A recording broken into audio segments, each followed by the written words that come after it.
پھر ایسے ہی کئی دن اور راتیں گزر جاتی ہیں اور آخر کار پنکی چڑیا کے انڈوں میں سے 2 پیارے پیارے بچے باہر آ جاتے ہیں۔ پیارے دوستوں، آپ ہمارا چینل سبسکرائب کر لیں اور نیچے گھنٹی کے بٹن کو دبانا نہ بھولنا۔ ارے باپ رے، میری پھوٹی قسمت! ان بچوں کو تو اب میں دن بھر ان کے پاس ہی بیٹھوں، میں تو گھومنے پھرنے کی عادی ہوں اور ان کے پاس میں کیسے بیٹھوں؟ ہائے ہائے میری پھوٹی قسمت! یہ لاڈو چڑیا یا سرخ چڑیا کے انڈے ہوتے تو ٹھیک تھا نا، میں ان انڈوں کا اور ان بچوں کا کیا کروں اور کیسے میں ان سے نجات پاؤں؟ ہائے میری پھوٹی قسمت! پنکی چڑیا اپنے انڈے میں سے بچے آنے کی خوشی میں خوش نہ تھی، کیونکہ وہ تو پورا دن جنگل میں گھومتی تھی اور لاپرواہی باتیں کرتی تھی، کبھی ادھر کبھی ادھر۔ اب اس کو بچے کی رکھوالی کے لیے گھونسلے میں ہی پورا دن رہنا تھا، پر پنکی چڑیا یہ سوچ کر بہت ہی پریشان تھی کہ میں بچوں کو ادھر رکھ کر کیسے جاؤں، کیونکہ بچے تو وہ ادھر نہیں رکھ سکتی، کوئی بھی شکاری چیل یا کوئی بھی شکاری پکشی ان معصوم بچوں کا شکار کر سکتا تھا۔ پھر ایک دن سرخ چڑیا اور اس کا پتی راجو چڑیا کہیں گئے ہوتے ہیں اور راستے میں راجو چڑیا اور اس کی پتنی سرخ چڑیا کا ایک حادثہ ہوتا ہے۔ اس حادثے میں نیلی چڑیا، سرخ چڑیا اور لاڈو چڑیا کا پتی اس دنیا سے چلا جاتا ہے اور وہ تینوں ماما چڑیا اکیلی رہ جاتی ہیں۔ پیارے دوستوں، آپ ہمارا چینل سبسکرائب کر لیں اور نیچے گھنٹی کے بٹن کو دبانا نہ بھولنا۔ ارے لاڈو چڑیا، کیا بتائیں، ہمارا پتی اس دنیا میں نہیں رہا۔ اس حادثے کی وجہ سے ہمارا پتی اس دنیا سے چلا گیا۔ اب ہم تینوں کس کے سہارے جیئیں گے؟ اور پنکی چڑیا کے بچے بھی اناتھ ہو گئے۔ ابھی باپ نے منہ نہیں دیکھا تھا تو اس کے بچے اناتھ بھی ہو گئے۔ ہائے ہائے پھوٹی قسمت! پھر سرخ چڑیا ایسے اپنے آپ کو توستی ہے، پر سرخ چڑیا کا کوئی دوست تو نہ تھا، جو قسمت میں اور بھاگے میں لکھا تھا وہی ہونا تھا، اور قدرت یہ بھاگ اور قسمت تو نہیں بدل سکتی۔ ارے سرخ چڑیا، یہ تم کیا کہہ رہی ہو؟ تم کہہ دو کہ یہ سب کچھ جھوٹ ہے۔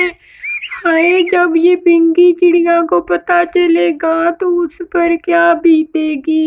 ہائے ہائے میرے تو پیروں تلے زمین نکل گئی۔ ہم پنکی چڑیا کو یہ کیسے بتائیں گے کہ اس کے بچے اناتھ ہو گئے، باپ نے چہرہ بھی نہیں دیکھا اور دنیا سے چلا گیا؟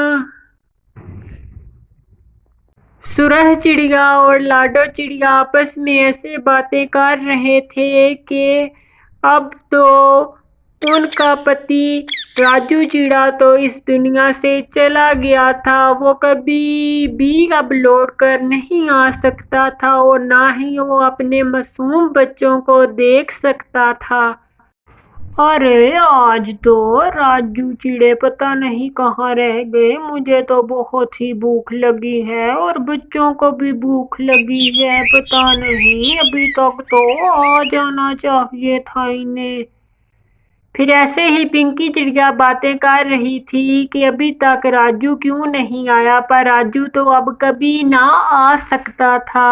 پھر ایسے ہی جنگل میں افواہ پھیل جاتی ہے، پنکی چڑیا، لاڈو چڑیا اور سرخ چڑیا کا پتی اس دنیا سے چلا گیا اور اپنے پیچھے 2 معصوم بچوں کو چھوڑ گیا۔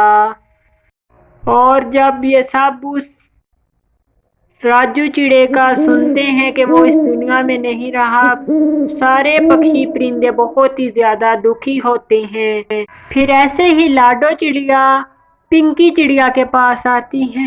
ارے پنکی دیکھو نا، ہمارے پتی کو کس کی نظر لگ گئی۔ ہائے ہائے لاڈو چڑیا، ہماری پھوٹی قسمت، بچے یتیم ہو گئے، دیکھنے سے پہلے ہی باپ کا سایہ سر سے چلا گیا، اب میں ان کی پرورش کیسے کروں گی؟ ہائے ہائے ہماری پھوٹی قسمت۔ ارے کیا کر سکتے ہیں پنکی چڑیا، جو نصیب میں لکھا ہے وہی ہونا ہے۔ اور پھر پنکی چڑیا کو اپنی غلطی کا بہت ہی زیادہ احساس ہوتا ہے، پر اس کی غلطی جو کی ہوئی تھی وہ واپس نہیں آ سکتی، اور اپنے آپ کو کافی زیادہ کوستی ہے، جیسے وہ اپنے پتی کو روزانہ تنگ کیا کرتی تھی۔ اس کہانی سے ہمیں یہ سیکھ ملتی ہے کہ ہمیں کبھی بھی کسی بھی انسان کو اتنی آزمائشوں میں نہیں ڈالنا چاہیے، اور نہ ہی اتنا تنگ کرنا چاہیے کہ وہ اپنے آپ سے ہی پریشان اور تنگ ہو جائے، اور کوئی ایسا فیصلہ یا ایسی انہونی اس کے ساتھ ہو جس کا پرینام ہمیں پوری زندگی کے لیے بھگتنا پڑے۔ پنکی چڑیا نے اپنے پتی کو تنگ کیا اور آخر میں اس کو کچھ حاصل نہ ہوا، الٹا اس نے اپنے بچوں کو بھی یتیم کر لیا۔ اگر آپ کو ہماری آج کی اسٹوری پسند آئی ہو تو ہمارے چینل کو سبسکرائب اور لائک اور شیئر کرنا نہ بھولنا۔